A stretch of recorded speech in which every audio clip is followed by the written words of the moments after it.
Hey guys, it's Ellen. I'm sorry that my lighting's a little bit weird today. It's later in the day and I don't know what else to do about it. I tried my best, so sorry. Today I wanted to get a review up about one of my favorite books that I've read this year so far. Maybe my favorite book that I've read. I think it's my favorite. And it's Every Day by David Levithan. And I actually think that he's coming out with a sequel or maybe it's like a continuation of this book. I think it should be out soon. I don't know if I'm going to pick that up right away because I really loved how this one ended. So I don't know. I mean, I do want more of the story, but it seemed like its own little, it just finished up so perfectly that I don't know. I will end up reading the other one because I love this one so much, but I don't know. I'm a little bit nervous because I don't want to not like that one as much as this because I love this so much. So I'll just get into what I thought about this book, the things I liked about it. So the premise of this book is it's about an individual who wakes up in a new body every single day. And this individual is neither a male nor a female. They just wake up in a different body and they have to live out that one day, 24 hours as that person. And they're in this person's life. The person does not know that they have been taken over by this individual.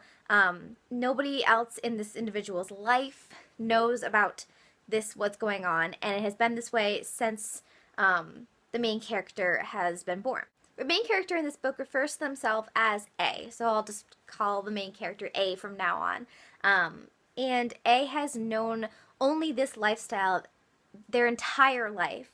So it's the day A was born, they have been in a different body every single day, and which makes it really difficult if you think about it to understand possession, to understand relationships that will last. And so this individual has had to deal with a really difficult life, but they have nothing to compare it to. So it takes since the reader is reading from this perspective, it really makes you think about why those things are so very human and why it would be so hard to live from day to day being a totally different person and not being able to hold on to your identity in the way that we would think is important. So a lot of people would think that one's identity centers around their physical appearance, the things that they own, their family, the people they surround themselves with. And while those things are important, in this book you can see that you can get by just having yourself, really, your soul, I guess you would say. And that is the only thing that you can bring with you from day to day. And so it's just a really, really cool perspective, in my opinion. I love seeing lots of different perspectives of different people in different walks of life and how they deal with their problems. And the fact that A's soul is in this person's body, but the body has its own chemical maybe imbalances. It has its own physicality to it. David Levithan does an amazing job of making you feel like you are experiencing that body. Not only this character, but this character experiencing each body individually. One of the bodies that A goes to is a body that is struggling with a very severe addiction. David Levithan just does a beautiful job of describing how incredibly difficult it can be to just get through the day without, going to the drug, and how I think it can bring a really good perspective to what people dealing with addiction are actually going through, and it's not a personal choice. It is very much a physical problem. Another one of my favorite, stories, bodies that A goes to is an individual who is dealing with severe depression.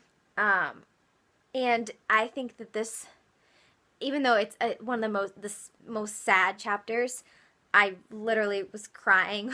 I was listening to this at the gym, and I was literally bawling while I was reading this because it just seemed, it was so real, and it was very realistic.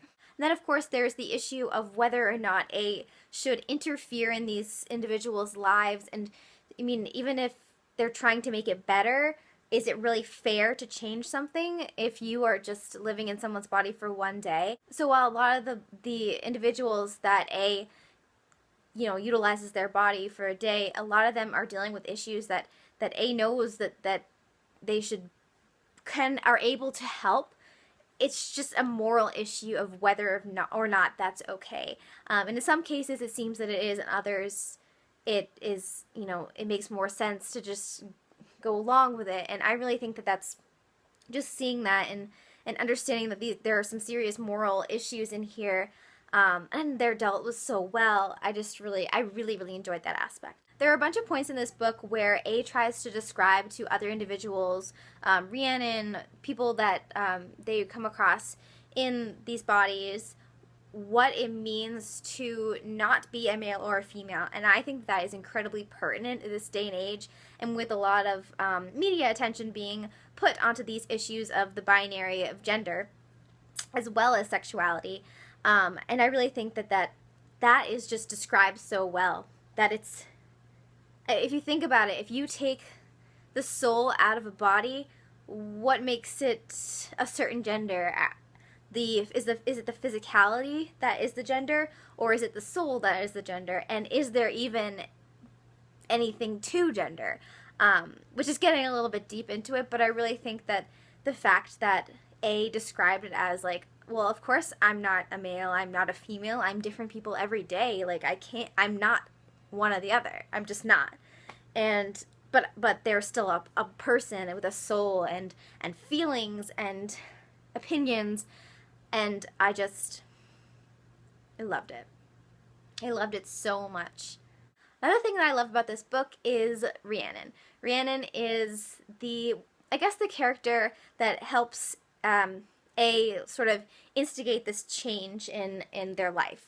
So A falls in love with Rhiannon. I mean, it happens in the first couple chapters. And the thing about this love is that it is not physical. It can't be, because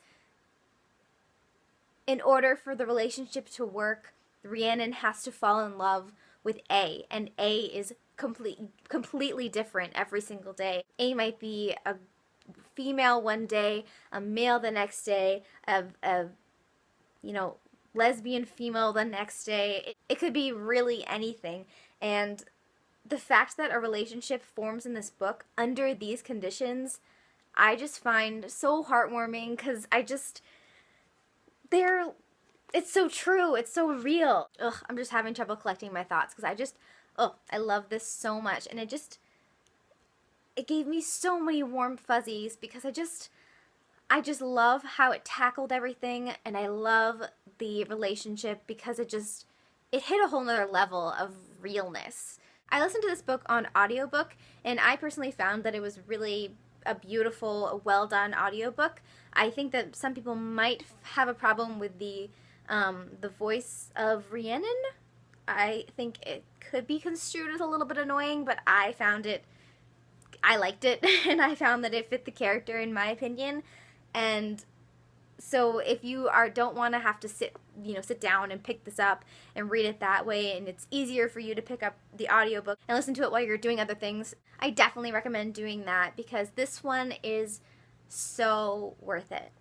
This will be my number one of the year. I am pretty confident. Now, if you don't want to be spoiled for the very ending of this book, you might want to skip ahead about 3 or so minutes.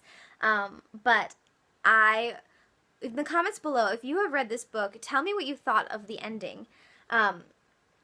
I think that it is the only way this book could have ended. That it was so sad. Again, tears, just crying, because they couldn't be together. But I think that the fact that A loved Rhiannon so much that they would give up the relationship in order for Rhiannon to be happy and be able to trust someone and have the love that she deserves. A goes so far as to find somebody that A has been in this body and understands that this is a worthy person, and somebody that will, go well with Rhiannon's personality. I just think that is such an incredible love gesture, and only somebody who is truly in love with the other person would give up that relationship in order for the other person to be happy. And I applaud A. Alright, it's getting really dark in here and the lighting is terrible, and I really apologize for that, but I just felt so strongly about wanting to talk about this book that I just couldn't hold it anymore. I just wanted to share my love with you guys and strongly recommend it. Go check it out. If you do, please tell me what you think of it. Did you enjoy the characters? Did you enjoy the themes? Do you love David Levithan now and want to read everything he's ever written like I do? Let me know in the comments below. Also, if you didn't like this book, I'd love to know why. Why it didn't resonate with you so as much as it did with me, because all opinions are valid as long as they're respectful. That's the key. Thanks for watching. I will see you in my next one. Bye!